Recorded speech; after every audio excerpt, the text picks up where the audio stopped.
Fala galera, mais uma vez eu, Alexandre Magalhães, na resenha com Magalhães, para falar dos times do futebol brasileiro e dos campeonatos que estão em curso.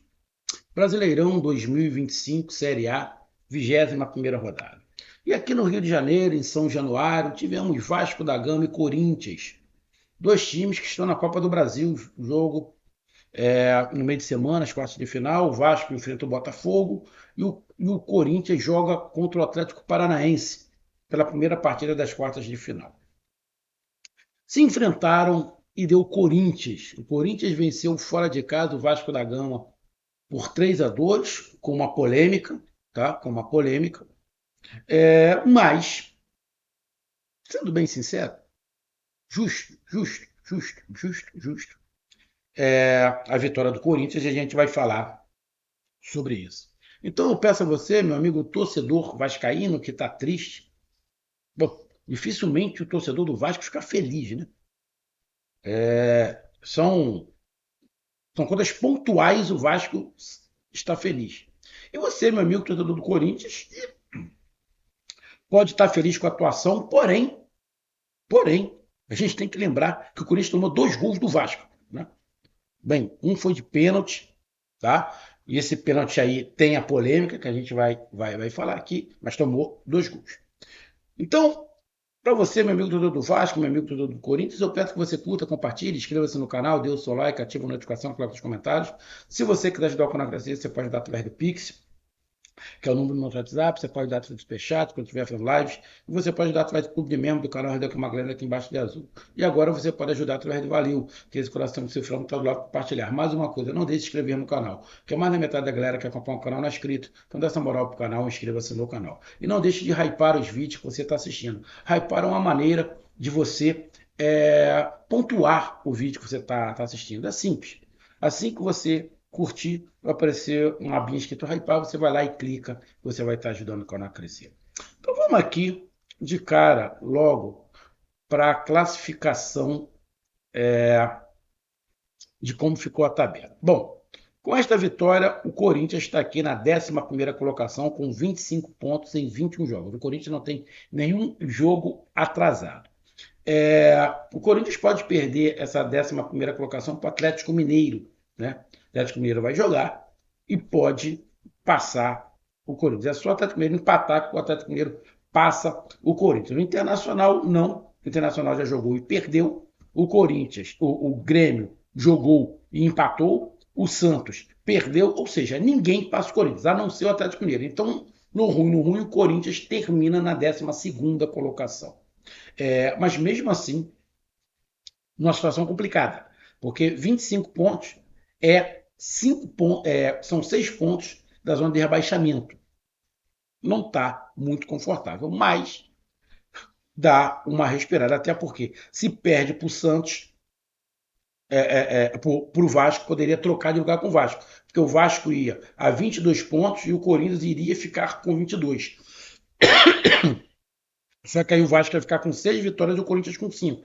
E aí trocaria de lugar. Então, confronto direto na parte de baixo da tabela, o Corinthians levou vantagem. E o Vasco, como eu falei, está na 16ª colocação com 19 pontos. O Vasco pode entrar na zona de rebaixamento. Por quê? O Vitória joga contra o Flamengo, tá? Aqui no Rio de Janeiro, na segunda-feira. Se o Vitória empatar, o Vasco entra na zona de rebaixamento. O Juventude joga neste domingo contra o Botafogo. Se o Juventude empatar, o Juventude fica com 19 pontos. Também. Só que aí não passa o Vasco porque não vai passar o Vitória. Mas se o Juventude ganha do Botafogo, o Juventude vai a 21.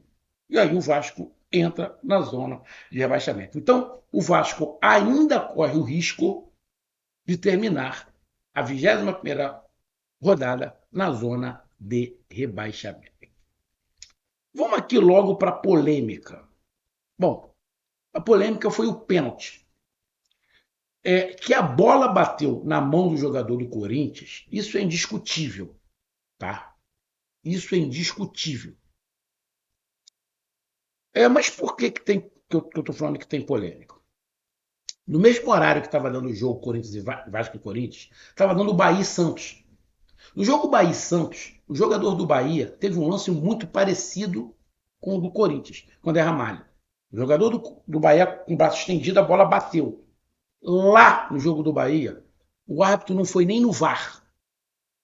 Lá, o árbitro não foi nem no VAR. Não deu pênalti. Nesse jogo Vasco e Corinthians, a mão estava esticada, a bola bate no braço do Ramalho. O problema todo é que, na minha visão, tem sim um toque do Verrete no jogador do Corinthians. Dava para desequilibrar? Não dava para desequilibrar? Agora, que teve um certo empurrãozinho, teve. E onde é que está a polêmica? Na minha opinião, a polêmica está é a falta de critério. Como é que em dois lances tão parecidos, no mesmo horário, lá no jogo Bahia e Santos, o árbitro não vai nem olhar o VAR. E nesse jogo, o árbitro vai olhar o VAR, dá o pênalti. Mas ele não leva em consideração o toque que teve o jogador do Corinthians. Ou seja, a nossa arbitragem é uma merda. A nossa arbitragem é uma merda. Não tem critério nenhum. Nenhum. Depois de você, meu amigo torcedor do Vasco, do Corinthians, dá uma olhada no jogo do Bahia, o pênalti lá. Que ele não deu o pênalti na verdade. Pô, não tem critério nenhum. Critério nenhum. Então vamos lá, cara. Na minha opinião, tinha que se olhar melhor o toque do Verrete no jogador do Corinthians, tá? Eu vi o toque. Se era para desequilibrar ou não, outros 500. Agora, toda vez que você pula, que você recebe um toque, desequilibra. Na minha opinião, o jogador do Corinthians foi desequilibrado, minha opinião, tá? Mas eu tinha que ver mais o lance. E aí a gente vai pro jogo. Pô, cara, vou ser bem sincero. É, o Corinthians foi melhor que o Vasco o jogo inteiro. Ah, mas foi um amasso? Não. Não, não. Mas o Corinthians fez um jogo tranquilo.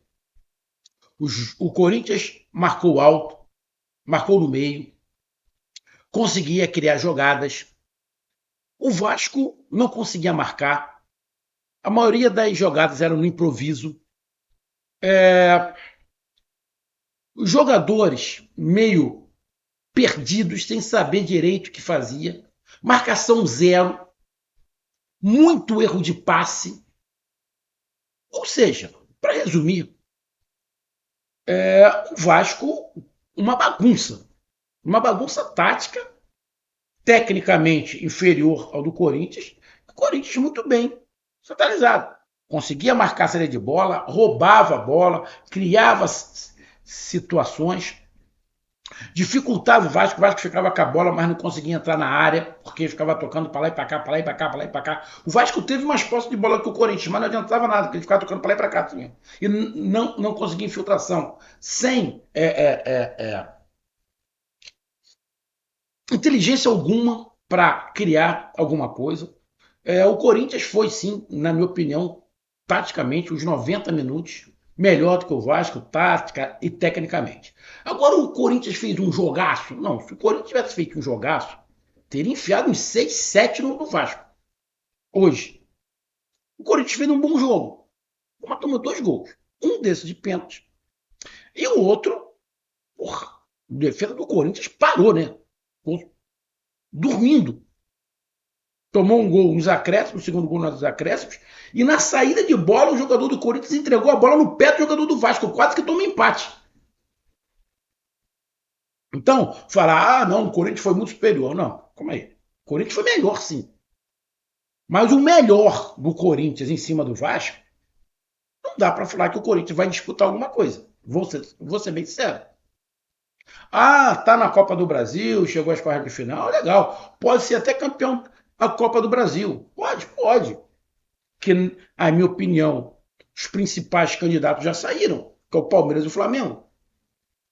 Mas antes, o Corinthians, tanto o Corinthians quanto o Vasco, sinceramente não acho que nem Corinthians nem Vasco sejam campeões da Copa do Brasil. Acho que tem times à frente, como Cruzeiro, Atlético Mineiro, Bahia, tá? Estão aí à frente. Acho que São Paulo também, né? Deixa eu dar uma olhada aqui para não. não cometer um agafe. É, não, Atlético Mineiro, Grêmio, Vasco, Botafogo, Bahia. É isso mesmo. Na minha opinião, Bahia. E o Fluminense. Cara, o Fluminense. Mas o Fluminense é mais time que o Vasco.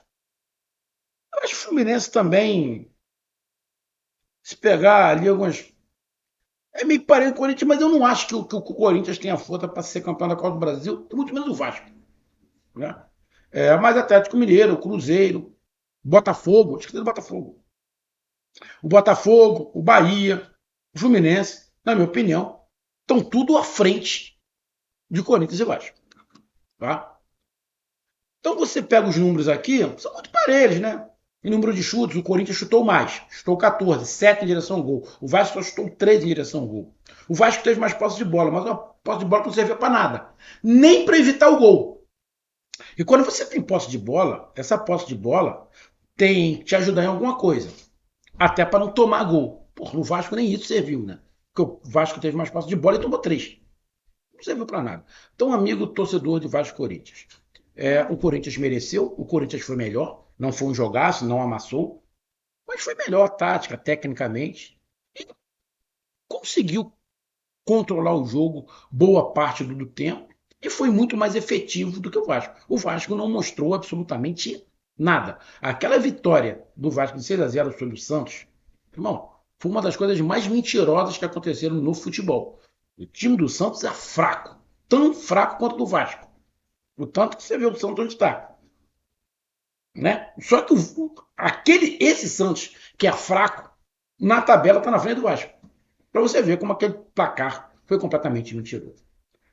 Então, vitória justa do Corinthians. Então tá aí a minha análise. Um grande abraço, até mais, valeu, tamo junto, fui.